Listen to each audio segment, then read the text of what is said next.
Since 1926, when Miami Jai-alai first opened, over 1,000 players have performed professionally here at the Miami Jai-alai Fronton.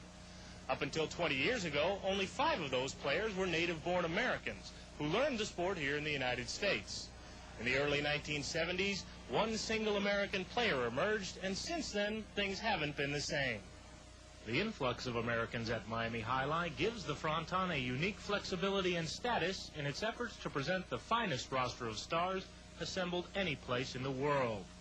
With the Basque dominance well established by the time American players began to filter into the professional ranks, it took great performers in the early stages to help the American pelotaris achieve their current parity. Joey, when we talk about the Americanization of the sport of Jai-alai, which we've seen in the past couple of years, we've really seen the resurgence, a large number of Americans moving in. How do you feel as really being the pioneer in this sort of field? Well, I feel good, Kevin.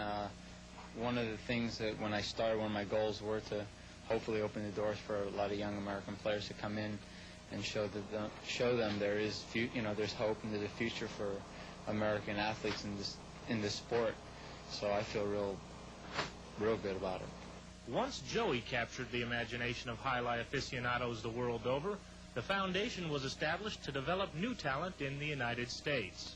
Perhaps inspired by the success of a Joey Kornblit, a lot of innocent beginnings in the sport turned into promising professional careers. I started when I was 10 years old, and I couldn't begin, so then I started 2 years later, and I just started going every day with my dad when the amateur court or Bayas was open.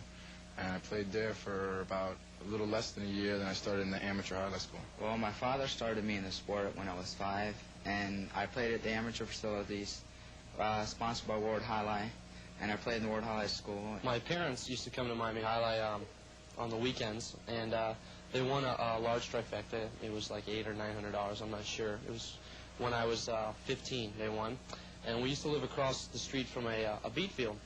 And when they won, they bought my brother a cesta in the boutique, and I was playing baseball and tennis at the time, so they just, they bought me a baseball glove. And me and my brother, we'd go out in the field, and my brother would throw me the ball from the cesta to my glove, and we'd just play catch. And one day, my brother got his license, and we went over to the amateur Fronton, and we started playing. And we've really been playing ever since, off and on. When I was about 9 years old, my dad used to come here and gamble, and he really liked the sport. And we found out there was a couple amateur courts. So somehow or other, he got a hold of a cesta, and he took me to the practice. At first, he started to play, because I was a little kid, and then I wanted to play, so he gave me a chance. And ever since then, I never let it down. I've always enjoyed playing. I first got into it with a friend of my father's. Took him over to the amateur Jai-alai court, North Miami.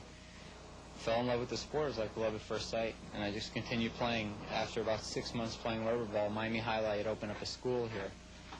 And I continued playing in the school.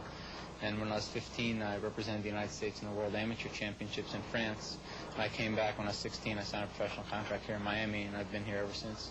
As the Americans began to filter into the professional ranks at the Miami Jai-alai Fronton, there was a gradual but noticeable evolution in the style of play. The Basque played the game in a similar fashion to the classic football dynasties of the 1960s, concentrating on defense, probing their opponents until almost ideal scoring conditions were at hand. The American style was almost in brash contrast, concentrating on killing the point at the first available opportunity. I feel it's because we're brought up playing in the Quinella system. In Spain, they learn to play partidos where it's not really a kill game. It's more like an endurance game, where here you're out to win the point, and that's all there is to it, and that's the way we're brought up. A lot of players, there's great players that are Spanish, that they know how to kill the ball, and they've known how to kill the ball, but the reason the Americans do it, I believe, is because we just learn to kill the point quick, and we don't need to have the endurance when you learn how to play as the Basque players do. Well, for one, I think I usually keep the players in my opponents moving all the time, because they know as soon as I get a chance, I'm going to try to take them out. So I think they always have that in their mind that I can't take them out at any time. So it gives them, I think, an extra burden for them to try to keep me away from my shots.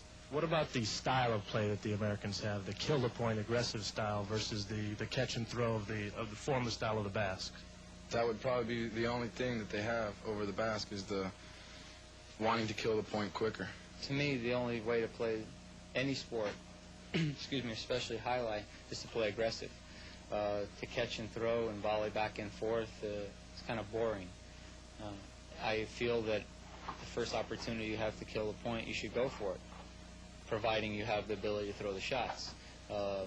Mostly the American players, especially the front court players that have played, have possessed this style of play, very aggressive, throwing a variety of different shots.